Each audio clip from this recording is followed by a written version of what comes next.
राघव की कई माशूकाएं थीं। उनमें से एक थी जाह्नवी। राघव को अय्याशी करने के लिए दौलत नहीं कमानी पड़ी थी, क्योंकि उसके माँ बाप इतना कमा कर रख गए थे कि अगर वह कुछ काम नहीं करता तो भी जिंदगी में कभी भूखा नहीं सोता। जाह्नवी की दोस्ती सोशल मीडिया के जरिए राघव से हुई थी। ऑनलाइन चैटिंग में राघव ने खुद को आईएफएस अफसर बताया था जो अमेरिका में रहता है और अक्सर भारत आया करता है। राघव ने जाह्नवी को यह भी बताया था कि वह आईआईटी दिल्ली से ग्रेजुएट है। आजकल जैसा कि आमतौर पर ऑनलाइन चैटिंग में होता है, वही जाह्नवी और राघव के मामले में भी हुआ। पहले जान पहचान, फिर दोस्ती और उसके बाद प्यार। जल्द ही दोनों ने मिलना जुलना शुरू कर दिया।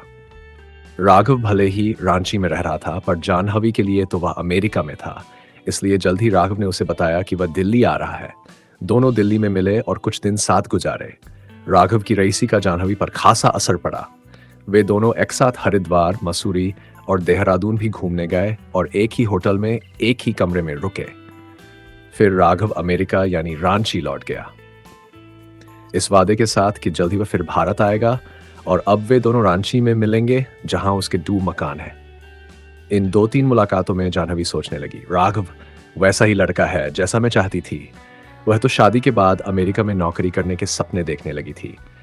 लिहाजा उन दोनों ने शादी करने का फैसला कर लिया। एक दिन राघव ने जाह्नवी को बताया, मेरा मन अब अमेरिका में नहीं लग रहा है, मैं तुमसे शादी कर रांची में ही बस जाना चाहता हूँ। यह सुनकर जाह्नवी की अमेरिका जाकर नौकरी करने की ख्वाहिश जैसे मिट्टी में मिल गई। वह सोचने लगी, अब मैं घर वालों को क्या कहूँ?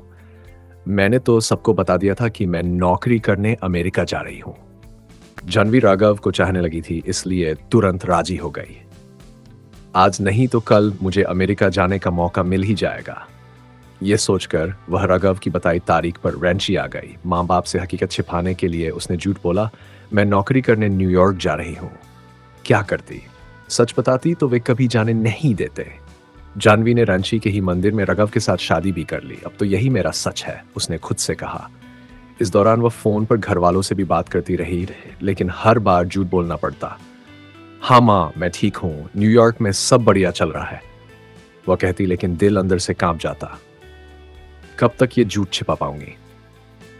कुछ दिन राघव के साथ बीवी की तरह गुजारने के बाद जाह्नवी को एहसास हुआ कि उसने मुझसे कितने झूठ बोले हैं। वह न तो कभी अपने माँ बाप से फोन पर बात करता था, न ही पूछने पर उनके बारे में कुछ बताता।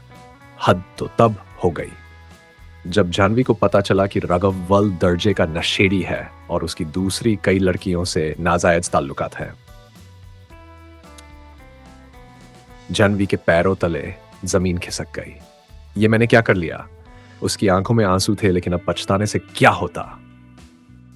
अगर राघव ने जाह्नवी से कई झूठ बोले थे, तो एक झूठ जाह्नवी ने भी उससे बोला था। असल में जाह्नवी का एक बॉयफ्रेंड और था, इसने उसके फोटो ले लिए थे। ये फोटो जब राघव की नजर में आए तो वह आगबूला हो गया। ये क्या है जाह्नवी? ये फोटो कैसे आए तुम्हारे पास? राघव ने गुस्से से पूछा। जाह्नवी घबरा गई। उसने कुछ सच्ची कुछ झूठी बातें कहकर खुद को बचाने की कोशिश की, लेकिन राघव को यकीन नहीं हुआ। तो तुमने सिर्फ मुझसे ही नहीं बल्कि खुद से भी झूठ बोला था। अब उसे लगने लगा कि जाह्नवी के नाजायज ताल्लुकात उसके पुराने बॉयफ्रेंड से हैं और वह उसे पैसे भी भेजती रहती है। राघव को में शक और गुस्सा था। मैंने तुम पर भरोसा किया था जाह्नवी, और तुम। रात को लजगड़ कर जाह्नवी तो सो गई, पर राघव की आंखों में नींद नहीं थी। जिस लड़की को मैंने अपना सब कुछ समझा, वही मुझे धोखा दे रही थी। उसके दिल में शक, गुस्सा और नफरत उबलने लगे। साथ में सो रही बीवी अब उसे एक धोखेबाज लगने लगी थी। रात भर करवटें बदलते हुए राघव बस एक ही चीज सोचता रहा, इसे जीने का हक नहीं है। उसकी सांसें तेज हो गई। उसका दिल तेजी से धड़कने लगा।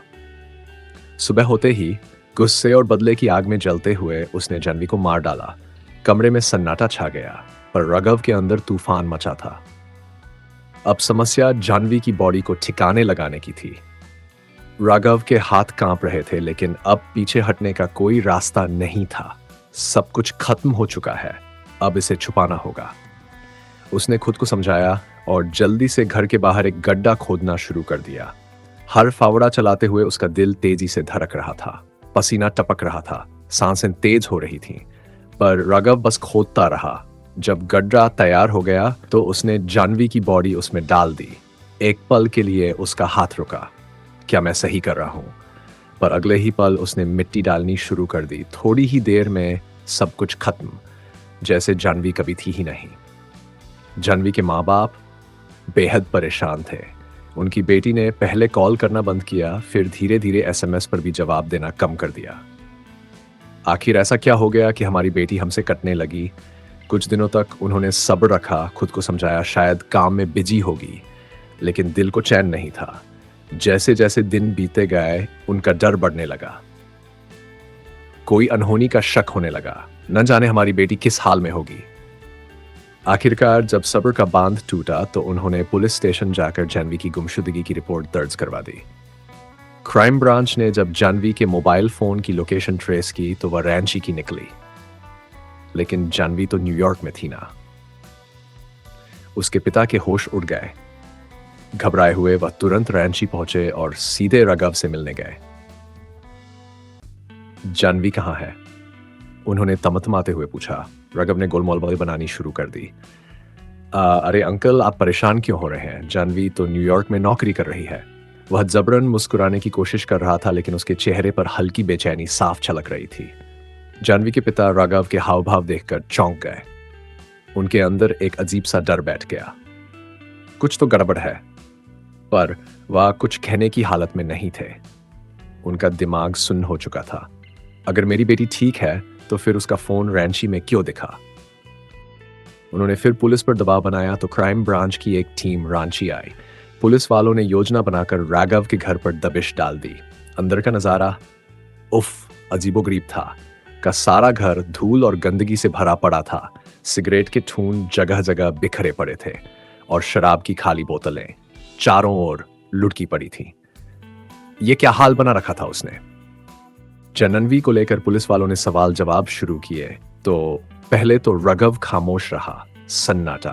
पर थोड़ी देर बाद ही अचानक उसने फिल्मी स्टाइल में सिर उठाया, हल्की हंसी हंसकर बोला, हाँ मैंने कत्ल किया है जानवी का, और उसकी लाश बाहर दफन है। सन रह गए सब। इतना सुनते ही पुलिस वालों के होश फाख्ता। क्या? एक पल के लिए सब सन रह गए, फिर तुरंत एक्शन में आ गए। उन्होंने बिना वक्त गंवाए मजदूरों को खुदाई के लिए बुलाया। गहरी सांसें, धड़कने तेज। थोड़ी ही खुदाई के बाद ओह माय गॉड, जानवी की लाश मिल गई। चारों ओर सन्नाटा छा गया। सिर्फ फावड़ों की आवाज गूंज रही थी। पुलिस ने तुरंत लाश को पोस्टमार्टम और फिर डीएनए टेस्ट के लिए भेज दिया। अब सच्चाई सामने आनी ही थी। Thanks for watching. Please like, share and subscribe to this channel.